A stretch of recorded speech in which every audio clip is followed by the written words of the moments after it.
सगळे अपंगाचे, ते आम्हाला लेकरं बाळ आहे छोटे छोटे, त्यांचं शिक्षण व्हावं, आम्हाला घरदार नाहीये, काही नाहीये, कसं राहावं, त्या लेकरांचा सांभाळ कसा करावा, त्यांचं शिक्षण व्हावं आमच्याकडून.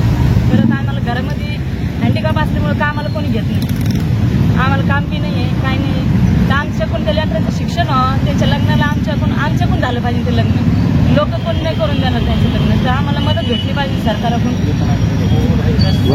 बच्चू भाऊ आता पहिले आमदार होते, आता सत्तेमध्ये नाही.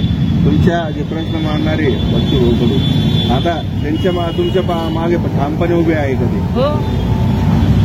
बरं, पुढची का भूमिका असणार तुमची कधी तुमच्या मागण्या मान्य नाही झाल्या? काही नाही, आम्ही इथून उठणार नाही. आपलं नाव? मोनिका भालेराव. तुम्ही बोलणार का ते?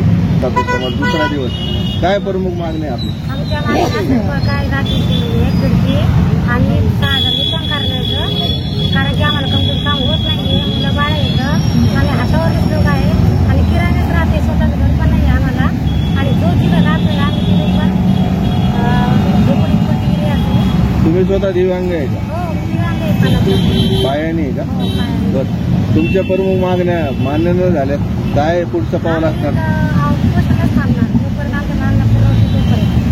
मला 6 वर्षापासून पेमेंट चालू झालेलं आहे, संजय गाडी अजून जमा झालेली नाही, माझ्याकडे लेटर पण आहे. काय वाटतं तुम्हाला तुमचा पगार चालू न झाल्यास सरकारकडून दीर्घाई होत आहे का? उपोषणावर करणार. आपलं नाव? संगीता देवेंद्र बिरारे.